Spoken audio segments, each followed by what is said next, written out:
बिस्मिल्लाहिर्रहमानिर्रहीम। Matric class new physics के हवाले से नई वीडियो के साथ हाजिर हैं और आज हम इंशाल्लाह यूनिट 13 का नया टॉपिक 13.3 रिफ्रैक्शन ऑफ लाइट को डिस्कस करेंगे। तो इस टॉपिक को शुरू करने से पहले दो तीन बातें कही गई हैं यहाँ पे। जब हम किसी कॉइन को पानी के अंदर देखते हैं तो वो हमें जो है अपनी जगह से हटा हुआ नज़र आता है, ठीक है, थोड़ा सा जो है वो ऊंचाई की तरफ नज़र आता है, ठीक है।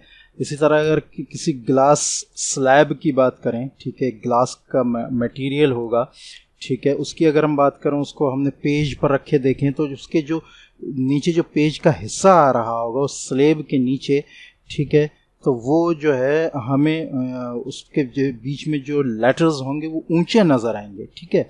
इसी तरह अगर हम पेंसिल को देखें पानी के अंदर तो वो हमें टूटी हुई नज़र आएगी, हालांकि वो टूटी हुई नहीं होती।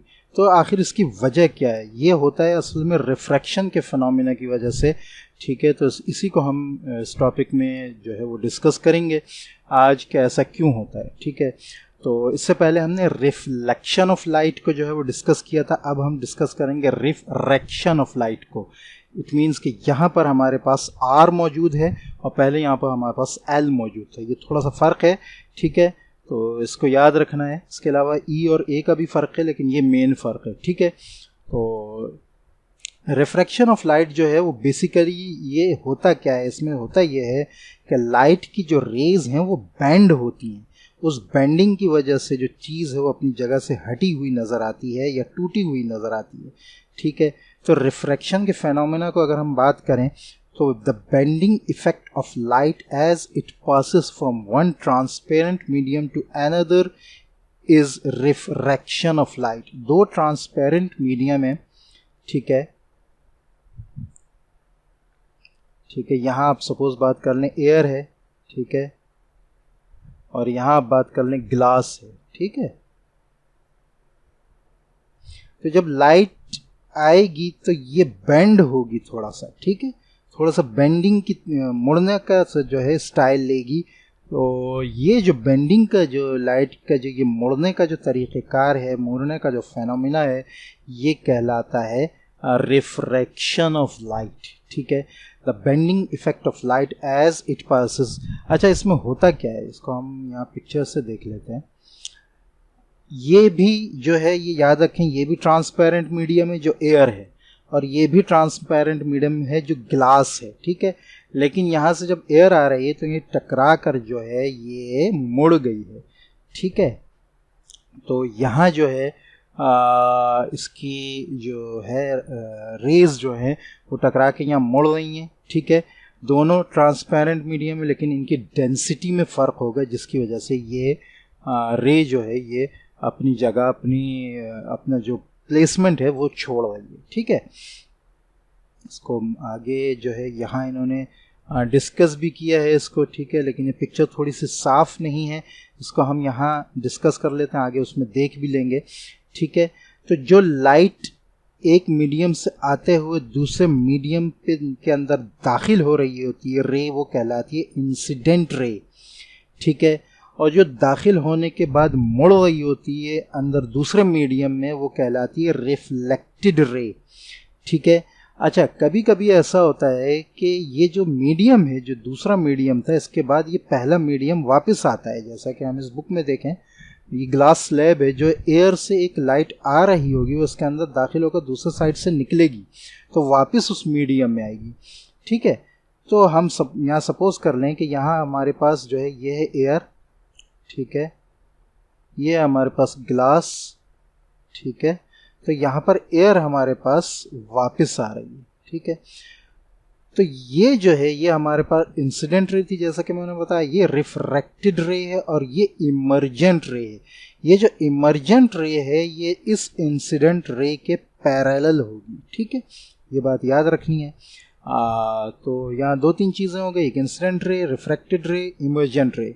अच्छा, दूसरे ये कि जिस तरह रिफ्लेक्शन ऑफ लाइट में जब इंसिडेंट रे पड़कर रिफ्लेक्ट होती थी तो बीच में एक लाइन आती थी नॉर्मल की, तो यहाँ पर भी इसी तरह होगा कि जहाँ जिस पॉइंट पर ये रिफ्रैक्ट हो रही है वहाँ पर भी जो है एक सीधी परपेंडिकुलर लाइन होगी उस मीडियम के ऊपर, जिसको हम कहेंगे नॉर्मल।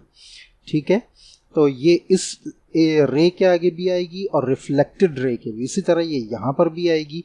ठीक है, अब यहाँ जो नॉर्मल से इस रे तक जो एंगल बन रहा है ये कहलाएगा एंगल ऑफ इंसिडेंस। इधर नॉर्मल से रिफ्रैक्टेड रे तक जो एंगल बन रहा होगा वो कहलाएगा एंगल ऑफ रिफ्रैक्शन। ठीक है, और फिर यहाँ दोबारा नॉर्मल से, और ये भी एंगल ऑफ रिफ्रैक्शन है, और यहाँ दोबारा नॉर्मल से इधर रे की तरफ जो एंगल बनेगा ये कहलाएगा एंगल ऑफ इमर्जेंट। ठीक है, तो ये चंद बातें थी, चंद चीज़ें थी का जानना ज़रूरी था। ठीक है, इसको हम बुक में भी डिस्कस कर लेते हैं। अब यहाँ हमारे पास आ रहा है रे ए ओ, ये ए ओ रे जो है ये आ रही है, strikes the face P Q. एक और दूसरा मीडियम है जो पी क्यू जहाँ स्टार्ट हो रहा है, जहाँ से at an angle of incidence, यहाँ एंगल बना रहे हैं इंसिडेंस एंगल। ठीक है, I as it enters the slab of glass, जैसे ये गिलास में दाखिल takes a little bend to the right. ठीक है, तो ये इस तरफ मुड़ी है। अच्छा, ये मैं अभी बताता हूँ कि इस तरफ क्यों मुड़ रही है, उस तरफ क्यों नहीं मुड़ रही, जबकि यहाँ पर आप देख रहे हैं कि ये दूर की तरफ जा रही है। ये मैं बताता हूँ यहाँ पे। ठीक है, अच्छा, बेंड टू द राइट, ये इस तरफ मुड़ेगी। ठीक है, travelling along O B at a refraction angle. ठीक है, ओ बी, अब इसकी रे ये हो गई, लाइन चेंज कर ली, और ये रिफ्रैक्टेड एंगल हो गया। ठीक है, ये रिफ्रैक्टेड रे हो गई, ये रिफ्रैक्टेड एंगल हो गया। ठीक है, the refracted ray O B hits the face S R, दोबारा यहाँ पर हिट करती है जैसा कि यहाँ किया था। ठीक है, इधर, ठीक है, एस आर पर जो है वो हिट कर रही है, और यहाँ हिट करके दोबारा ये बाहर निकल रही है और एक और एंगल बना रही है at an angle of incident the emerging ray B C, ये बी सी है, exhibits a refraction angle of angle E. अच्छा, इसको रिफ्रैक्शन एंगल लिखा है, इसको रिफ्रैक्शन एंगल भी कहते हैं और इमर्जेंट एंगल भी कहते हैं। ठीक है, which causes it to deviate from the normal. अब बात यह है कि यहाँ ये नॉर्मल के करीब जा रही है, यहाँ ये नॉर्मल के दूर जा रही है। ये बात याद रखें कि ये है रेयर मीडियम, यानी ये डेंस नहीं है, ये कम डेंस है, लेस डेंस है, लेस डेंस, इसकी डेंसिटी कम है। ठीक है, और इसकी जो है ये डेंसर मीडियम है, जैसा कि यहाँ लिखा है। ठीक है, डेंसर मीडियम मींस इसकी डेंसिटी ज़्यादा है। तो जब रे, लाइट की रे जो है वो रेयर मीडियम से डेंसर मीडियम में दाखिल हो तो वो नॉर्मल की तरफ मुड़ती है, और जब डेंसर मीडियम से रेयर मीडियम की तरफ दाखिल हो तो वो नॉर्मल से दूर जाती है। ये होता है, ये वजह है कि यहाँ जब ये दाखिल हुई तो नॉर्मल के करीब हो गई, और यहाँ से जब निकली तो ये नॉर्मल के दूर हो गई। तो ये बात याद रखें कि जब भी रेयर मीडियम से डेंसर मीडियम की तरफ जाएगी तो ये नॉर्मल की तरफ मुड़ेगी। ठीक है, और जब भी डेंसर मीडियम से रेयर मीडियम की तरफ जाएगी तो ये नॉर्मल से दूर होगी। ठीक है, ये बात आपने याद रखनी है। ठीक है, अच्छा जी, therefore the emerging ray at BC is parallel to the incident ray, तो मैं बता चुका हूँ। ठीक है, ये रे और ये रे पैरेलल हैं। ठीक है, जैसे कि यहाँ पे था कि ये वाली रे और ये वाली रे जो है ये पैरेलल है। अगर हम इसको लंबा करें, ठीक है, और यहाँ से भी इसको लंबा करें तो ये दोनों पैरेलल हो जाएंगी। ठीक है, अच्छा जी, अच्छा, however it has been laterally displaced हो गई with regard to the incident ray। ठीक है, ये when light emerges from a refracting material that has parallel sides there is a shift in the pathway that the light strikes। ठीक है, ये यही हो गया कि एक मीडियम से दूसरे मीडियम में दाखिल होगी तो वो डेविएट करेगी। ठीक है, अब यहाँ एक टेबल बनाया गया है। ये जो टेबल है असल में आगे ये, बल्कि इस टेबल को हम बाद में देखते हैं, पहले हम कंक्लूजन्स की तरफ आ जाते हैं, और यहाँ भी लॉज बनेंगे रिफ्रैक्शन के, उनको भी देख लेते हैं। ठीक है, तो कंक्लूजन क्या है, a ray of light perpendicular to the glass slab और along the normal is not refracted. अगर एक रे जो है ऐसे चल रही है जो परपेंडिकुलर है इसके, ठीक है, इधर से गुजर रही है बिल्कुल करीब से, तो ये परपेंडिकुलर मीन्स ये, यानी ये लाइट जो है बिल्कुल सीधी अगर आएगी तो ये मुड़ेगी नहीं, यूं चली जाएगी सीधी। ये परपेंडिकुलर होगी इस पर, तो ये बिल्कुल सीधी निकल जाएगी, कहीं नहीं मुड़ेगी, ठीक है। अच्छा जी, हाँ, और इट्स स्पीड, लेकिन स्पीड इसकी चेंज होगी, ये बात याद रखें, यहाँ पर भी स्पीड ही चेंज होती है असल में, ठीक है। और इसके साथ साथ ये लाइट जो है रिफ्रैक्ट होती है, ठीक है। अच्छा, number 2, a ray of light incident at an angle to the normal bends at an angle to the normal bends towards the normal, ठीक है। वो लाइट जो रेयर मीडियम से डेंसर मीडियम की तरफ जा रही है, रिफ्रैक्ट होने के बाद वो नॉर्मल की तरफ मुड़ेगी, ठीक है। when it enters into an optically denser medium, जैसे एयर से गिलास में, सिमिलरली इसी तरह a ray of light bends away from the normal, जब ये डेंसर से रेयर की तरफ जाएगी, इधर से इधर जाएगी, तो ये अवे हो जाएगी, ठीक है, दूर हो जाएगी नॉर्मल से, away, bends away from the normal when it enters an optically less dense medium, यानी गिलास से एयर में जाएगी, ठीक है। अच्छा, अब ये तीसरा यहाँ पे कंक्लूजन, द रेशियो, ये कंक्लूजन नहीं, बस इन्होंने बताया है, ठीक है, आगे, क्योंकि अभी हमने साइन एंगल्स के देखे ही नहीं है, तो हम कैसे ये कह दें। बहरहाल, the ratio of the sine angle of incidence to the sine angle of refraction gives us a constant called the refractive index, यानी एंगल ऑफ इंसिडेंस का साइन हम निकालें cos theta, sine theta, tan theta, ठीक है। तो ये sine theta angle of incidence और angle of refraction का निकालें तो एक कांस्टेंट हमें मिलता है जो कहलाता है रिफ्रैक्टिव इंडेक्स, ठीक है। ये चीज़ें याद रखनी है। इसके लिहाज से इन्होंने दो लॉज बनाए रिफ्रैक्शन के, जैसे कि इससे पहले रिफ्लेक्शन के दो लॉज थे, यहाँ रिफ्रैक्शन की भी दो लॉज हैं, लेकिन ये थोड़ा सा चेंज है, तो लिहाजा इनको देखना ज़रूरी है। The incident ray, the normal and the refracted ray all lie in the same plane. ये एक ही जगह पर मौजूद होते हैं, ये तीनों, तो ये तीनों इंसिडेंट रे, रिफ्रैक्टेड रे, ये तीनों एक ही जगह पर होते हैं नॉर्मल, ठीक है, जैसे कि पहले था लॉ ऑफ रिफ्लेक्शन, ठीक है। अब दूसरा जो पॉइंट है वो change, the refractive index can be defined as the ratio of the sine of the angle of incidence to the sine of the angle of refraction. Refractive index मिलता है हमें कांस्टेंट के तौर पे, जो कि मिलता है हमें इंसिडेंट एंगल के साइन को डिवाइड करते हैं रिफ्रैक्टेड एंगल के साइन से, तो हमें कांस्टेंट मिलता है for two particular refractive mediums, जैसा कि यहाँ हम एयर और गिलास को यूज़ कर रहे थे ऊपर, ठीक है। तो दो मीडियम होंगे, ठीक है, वो ट्रांसपेरेंट तो होंगे लेकिन डेंसिटी में उनके फ़र्क होगा।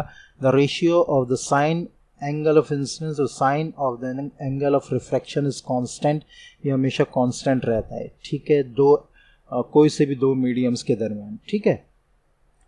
अच्छा जी, तो ये जो है ये हमारे पास n इजिकल टू, या ये constant equal to sine angle incident angle divided by sine refracted angle, ये हमारे पास जो है कहलाता है स्नेल्स लॉ। ये एक साइंटिस्ट था स्नेल, जिसने इसको दरियाफ्त किया था, ठीक है, उसके बारे में यहाँ लिखा भी है। Wilbert Snell, a mathematician, mathematics professor, formulated the law of refraction in 1621, लेकिन इसको पब्लिश किया था ह्यूगेंस ने, जो ये नीचे मौजूद है, ठीक है।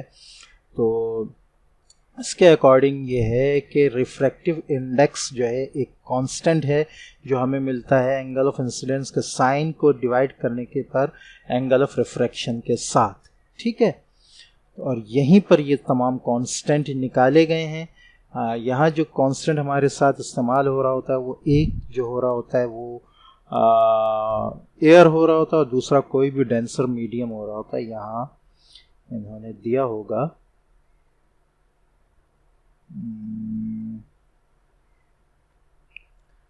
अच्छा, बहरहाल यहाँ इन्होंने साइन इन दोनों के निकाल के कांस्टेंट भी निकाला हुआ है। यहाँ पे ये एंगल ऑफ इंसिडेंस है, इसका साइन अगर निकालें, और फिर ये एंगल ऑफ रिफ्रैक्शन है, इसका साइन निकालें, दोनों को डिवाइड करें तो ये आएगा हमारे पास। अच्छा, इन्होंने चीज़ों के हिसाब से कहीं दिया है, आई थिंक आगे का, हाँ ये, ठीक है, ये डायमंड का रिफ्रैक्टिव इंडेक्स जो है वो 2.417 है, ग्लास का 1.66, क्राउन ग्लास का 1.519, ठीक है, इसी तरह वाटर का 1.333, आइस का 1.309, एयर का 1.0003, वैक्यूम का 1.000, ठीक है। क्रिटिकल एंगल आ रहे हैं, यहाँ स्पीड ऑफ लाइट आ रही है जो चेंज होकर इन मीडियम्स के अंदर हो जाती है, ठीक है। अच्छा जी, तो आगे इन्होंने कुछ बात कही, refraction of light is caused by a change in speed, ये स्पीड चेंज होती है जिसकी वजह से ये रिफ्रैक्शन ऑफ लाइट होती है। So the wavelength of the ray and its direction are also changed, ठीक है। तो वेवलेंथ भी जो है वो रे की चेंज होती है, ठीक है, और उसकी डायरेक्शन भी जो है वो चेंज होती है, ठीक है।